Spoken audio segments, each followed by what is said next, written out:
Right, I've stripped down the Mikuni smooth bores, which is a little bit scary because I don't even know where to get parts from for these, but I managed to strip them down without damaging anything. I've stripped them so these can be all replated, so we can bring them back to new. Now the tops were painted on these. I don't know if they were meant to be. I'll do a little bit of research, and if they were, I'll repaint them the same as they used to be. The cabs, like I say, are in really good order. Just a little bit of glazing on the bottoms, which is a shame, but it will clean up. The only thing I couldn't get away with was the screws that hold the brackets on. I had to slot them with a saw to get them to undo. Otherwise I was going to end up damaging something, but it's all come apart. I've just got to try and make sure I can find the little bits and pieces that I will need for them to finish them off. So the rest of the video for today is I've finished the engine apart from the polishing, and the video is I've just run through the cam timing and the top end build. So if you're interested in watching that, enjoy. I've sent off all the covers to be polished. I did have a go at them myself, but to be honest I've cheated and I've sent them to Steve Smethurst. He does a fantastic job, so it should come back beautifully. I use a magnet on a stick to remove your collets. It's just a much easier way to do it than fiddling around inside that little space. Get hold of the old valve seal with something quite firmly so you don't rip the top off it, and pull it up and the whole thing comes off. And a good trick for putting the new ones in is to get a screwdriver, put the new seal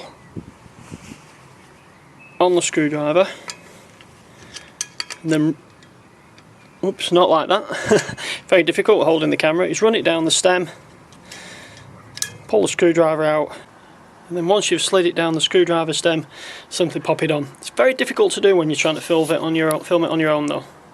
To be perfectly honest, it's not often that you pick up something that doesn't need hardly any work at all. I mean, yes, I've stripped it down, but all I've actually done is just recheck the work. I've honed the bores. I've put new valve stem oil seals in, but all the valves are all nicely ground in. Everything's spot on it. I'm saying I've got to put the shells in, but they were all new, so I don't need to replace them. I'm saying now that I've polished up the fins, you can see, I believe it was this one that's been replaced. I'm not absolutely certain, but he's done a really good job. You just can't tell it was ever broken, so I think that was well worth the money. Right, I've got to put all the other bits on now, and we'll do the cam timing. I've put the points back cover on and the centrifugal advance just so I can set it at top dead centre. So you make sure it's top dead centre on number 1 and 4. I hope you can see that. Lock back your cam chain tensioner.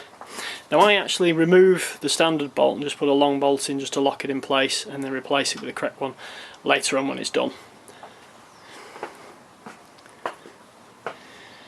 I've refitted the cam bearings and all the buckets, and the shims are in the same order that came out, so I'll have to check all the valve clearances once I've actually timed it up. I'm going to put a little bit of oil on all of these to make sure that nothing's dry, and also correspondingly on the caps. Okay, now I'm going to need some help for this one. Right, unfortunately I'm going to have to do the cam timing on my own. I was hoping that my wife would hold the camera for me, but unfortunately she's had to go. Anyway, so we've got it at top dead centre on number 1 and 4. The exhaust cam, make sure it is the exhaust cam that goes in the front. It's if you get it the wrong way around, you're only going to be pissed off with yourself. At the front here, they've very kindly put a little arrow. The arrow goes to the level with the cylinder head, and then you count from the pin above it 28 back to that one. So it's the one above, 28 back, and then we start putting the cam caps on to hold it together. Before you tighten anything down, make sure you put the cam chain guide wheel on the top as well, otherwise you can jump teeth, and you don't really want to be doing that. So what I do is I nip everything, bring everything down slowly but surely, the cam caps and including the wheel as well. Right, Once you've actually tightened everything down, before I actually torque the final thing, I've only nipped it, is recheck the cam timing and rotating the engine manually through one complete cycle until it's at top dead centre, back to where it is, and recheck the cam timing. It just isn't worth getting it wrong. You certainly don't want to start it on the kickstart or electric start. Okay, I've done that. And as you can see, it all lines up beautifully. That red paint was already on there, by the way, I just didn't bother cleaning it off. Right, so got to torque it all down now, and then I'll do the shims, and that's the engine finished, apart from getting the polishing back. And before any of you are kind enough to point out that I put this on the wrong way around, as if by magic, it's now the right way around. I've also still going to be spending some money because the paintwork is going off to Dream Machine, so I'm really starting to spend money on it now. Most of the rest of it has just been work, a little bit of plating, but other than that it's been mostly my work, personal work.